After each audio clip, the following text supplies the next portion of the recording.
Seja muito bem-vindo, muito bem-vinda a mais um episódio do Fiz do Meu Jeito. Nesse videocast nós temos a honra de receber um cara que é referência na medicina, mas também tem uma visão humana e única sobre a vida, a carreira e os desafios de ser diferente. Dr. Mauro Lins, muito obrigada pela sua participação e seja bem-vindo. Muito obrigado pelo convite, o prazer é todo meu. Uma honra estar nesse evento e poder falar com você também. Muito bom. Conta um pouquinho sobre a sua carreira na medicina. Então, a carreira na medicina já é longa, né? Então, me formei em 1991, quando eu comecei a ter contato mais com as neurociências, que eu sempre gostei durante a faculdade, já no quarto período da faculdade, eu me envolvi com o estudo do cérebro, sempre me fascinou muito, e fui direcionando até depois fazer a residência de pediatria, depois de neuropediatria, mas sempre um apaixonado pelos mistérios do cérebro, e tive um orientador durante a faculdade, que me ensinou praticamente tudo que eu sei de medicina, me ensinou a pensar. E aí, já antes de me formar, eu já tinha publicado alguns trabalhos, até em periódicos internacionais, enfim. E depois, naquela época, eu comecei a tomar contato com o autismo, já em 1991, com outro professor meu, a gente praticamente quase não via casos na época, e daí em diante a história é muito longa, né? Eu me envolvi em outros tipos de pesquisa, depois bastante nessa indústria de suplementos e alimentos, trabalhei para algumas empresas, sempre fui um apaixonado pelo poder de como a alimentação, como a qualidade de vida, como o bem-estar em geral impacta na nossa saúde, e isso veio a casar um pouco com o autismo, que depois, com o aumento da prevalência, com o aumento do número de casos no consultório, eu usei essa bagagem antiga que eu já tinha, de qualidade de vida, de alimentação, de suplementos, aliados aos medicamentos e às técnicas convencionais da medicina, e com isso eu fui montando o meu trabalho nessa área de atuação, não só de autismo, eu atendo vários pacientes, mas no autismo isso caiu como uma luva para alguns casos. Então já é uma trajetória agora de 34 anos. Né? É uma vida, né? É toda uma vida e sempre aprendendo, sempre com a humildade que eu vim aqui para aprender, né? E eu acho que a mente aberta sempre facilita, né? O cérebro é como um paraquedas, só funciona aberto. Né? Olha, eu vi lá, dar uma pesquisada na sua vida, obviamente, que eu gosto também, né? Dar uma stalkeada. Vi sobre medicina integrativa. Pode explicar o que é isso? O que é medicina integrativa? A medicina integrativa, talvez para alguns tenha um outro conceito. O conceito antigo que eu conheço, que a medicina integrativa agora está mais assim, em evidência, digamos assim, mas já é um conceito que eu me familiarizei lá pelos anos 90, final dos anos 90, que seria a difícil tarefa de integrar os conhecimentos da medicina tradicional com a medicina alternativa. Daí o nome integrativa, ela integra dois pensamentos. E alguns acham que integrativa é ver o ser humano como um todo, mas isso já é o básico da medicina, você tem que ver o ser humano como um todo, porque o ser humano é um só, você não vai fragmentar em partes. Então, no conceito antigo que eu sigo, essa difícil missão de aliar o conhecimento da medicina tradicional com a medicina alternativa, para evitar a polarização. Polarização não faz bem a ninguém, a resposta geralmente está no meio, não na extremidade. Né? E tem algum exemplo, assim, como que o senhor tem feito isso na prática? Então, por exemplo, falando do autismo, que é um evento sobre autismo, então, algumas crianças, elas necessitam de medicamentos tradicionais, convencionais, por mais que as famílias não queiram, ninguém quer dar um remédio de receituário controlado, né? É uma droga para o filho, mas às vezes há aquela necessidade, em casos mais extremos de agitação, ou mesmo de irritabilidade, agressividade, e junto a isso eu procuro saber qual a qualidade de vida daquela criança, o ambiente que ela está, a alimentação, exposição a telas, né? Que às vezes faz muito mal, então nenhum remédio vai atuar se a criança está viciada em tela, né? Às vezes com vários erros alimentares, às vezes tem crianças que têm problemas digestivos, tem outros diagnósticos gastroenterológicos, e aí a gente entra com suplementos, com orientação de dieta, junto com uma gastroenterologista que eu encaminho. Então, seria essa união, né? E sempre vendo, não o rótulo, como eu vou falar até na palestra, rótulos são bons para latas, não para pessoas, né? Então, eu estou tratando o João, estou tratando a Maria, né? O Marcelo, a Priscila. Então, o que eles precisam, né? Então, não tem uma fórmula mágica, então você tem que identificar qual a situação daquela criança, qual o contexto, e aí lançar mão, dentro do possível, da medicina tradicional, da medicina alternativa, não, isso não sendo excludente, né? A medicina tradicional não, a alternativa não. Em ambas as medicinas, como quase tudo na vida, há um mau uso. Às vezes a má qualificação, o exagero, o fanatismo, e lidando com saúde não pode haver isso, tem que ter o bom senso. Muito bom. Quais os impactos reais do excesso de tela no desenvolvimento neurológico e emocional das crianças, especialmente nos primeiros anos de vida? Então, na minha visão, e essa visão também já vem um pouquinho antiga, eu acho que o primeiro artigo publicado sobre os malefícios da tela para criança, isso já é de 2012, 2013, mas na época quase não se dava atenção. Então, o que eu tento explicar para as famílias é que a criança ela precisa ter contato com o mundo. Né? Por exemplo, aqui, observar como as pessoas conversam, como se relacionam, os comportamentos do mundo real. Porque se você está na tela vendo animais que mudam de cor, que voam, isso não existe no mundo real. Mas essa informação é que está chegando no cérebro muito precocemente. O que chega precoce fica. Né? Depois é mais difícil de você modificar do mundo que na realidade não existe. É um mundo muito audiovisual. Então você acostuma o cérebro a se ligar, a se conectar com estímulos audiovisuais muito intensos, que não existem na natureza. Eu não sou um estímulo audiovisual intenso, nem você. Então você vai programando o cérebro para responder àquele tipo de estímulo. Eu vejo, lamentavelmente, até famílias, o bebê no carrinho de bebê com um tablet, um celular, mas aquela criança ela tinha que estar observando o mundo, as estruturas, a natureza, as árvores, as pessoas, ela está observando uma tela. Então o cérebro dela está deixando de aprender a vida real. Isso tem um impacto que pode ser desastroso para o desenvolvimento dela. Não estou dizendo que as telas vão causar o autismo, mas assim não ajudam de forma alguma e prejudicam, às vezes, uma criança que já está com uma dificuldade do desenvolvimento. E a criança que não tem essa dificuldade, ela também vai ser prejudicada, porque não está no nosso DNA, né? Não está na programação do ser humano essa interação com tela. O ser humano interage com o ser humano. Sim. Interage com a natureza, porque nós somos animais da natureza. Nós temos isso no nosso DNA. Né, essa necessidade, a biofilia, né, essa procura pela natureza. Até a arquitetura hoje em dia tem a biofilia de formas mais orgânicas, mais naturais, porque as pessoas se beneficiam desse contato. Né? A arquitetura atual não é baseada em telas. Né? Eu estudo muito arte, arquitetura, como nós conversamos.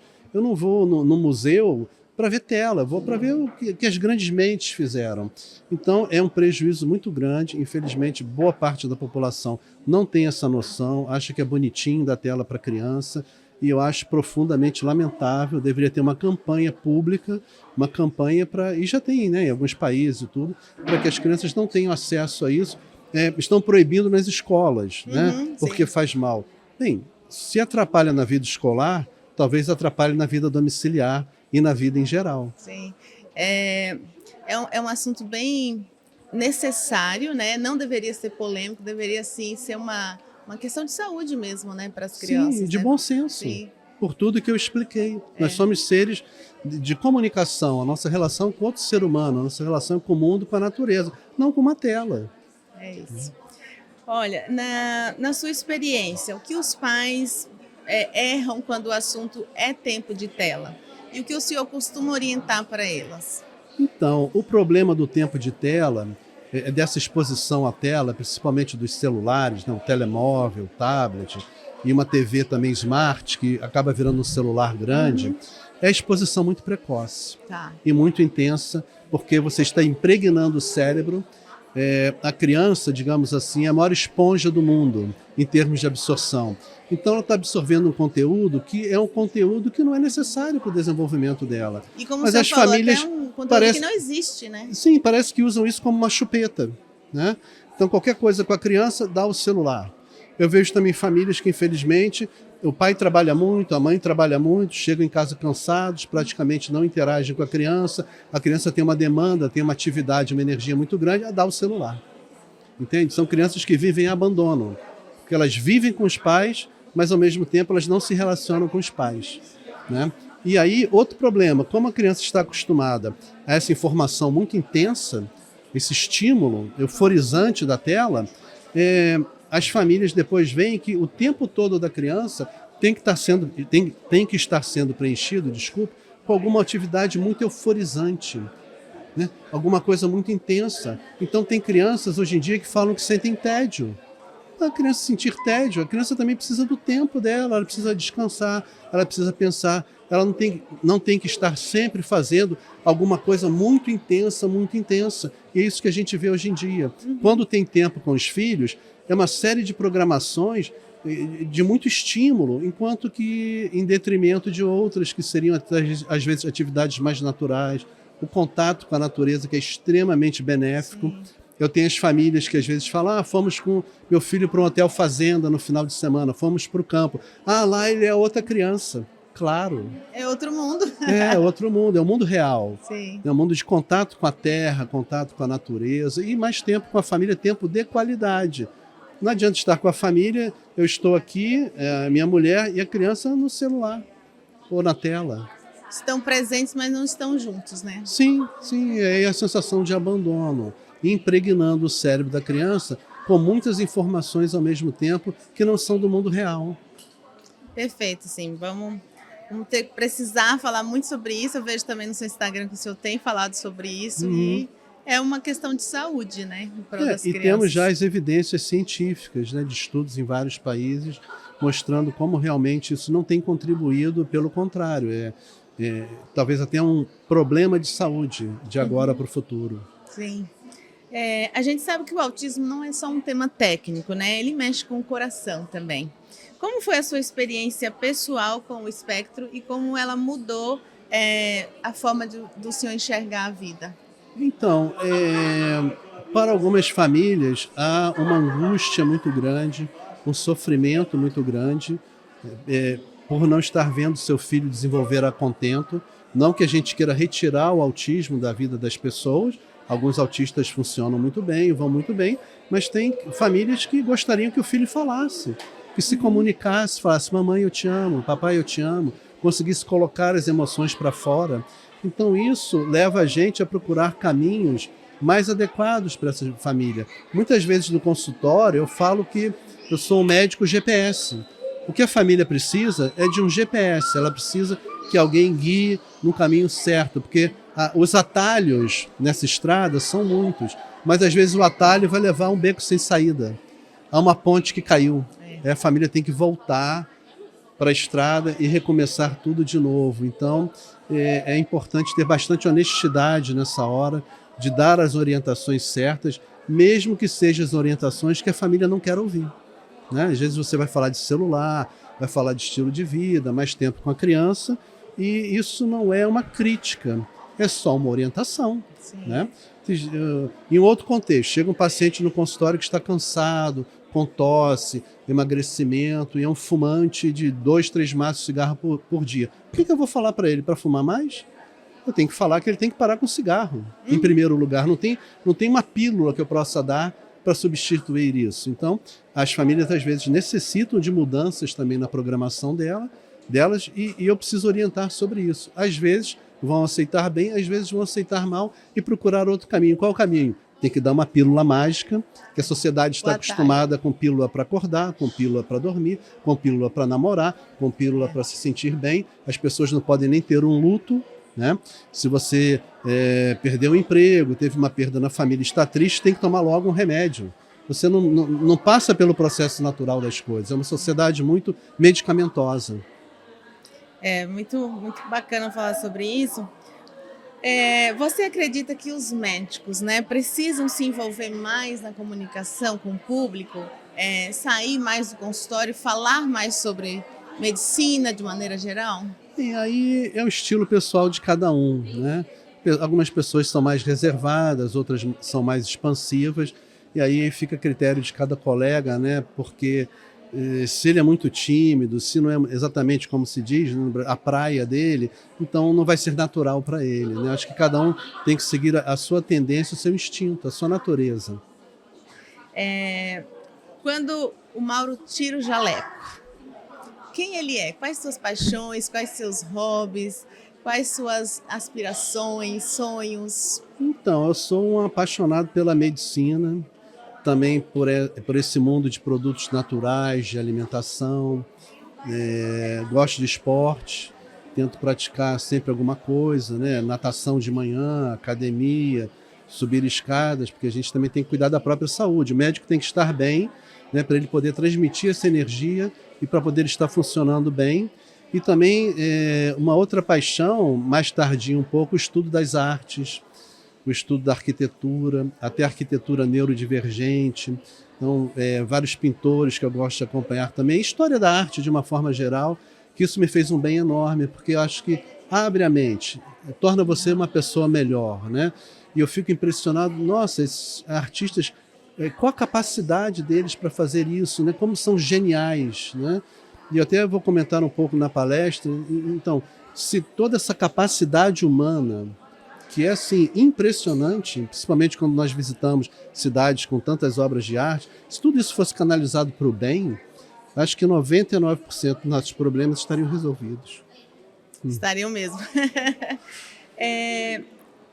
O público gosta de receber inspirações, motivação, gosta de saber um pouquinho da vida dos outros, né? A gente dá um pouquinho de informação nesse sentido também.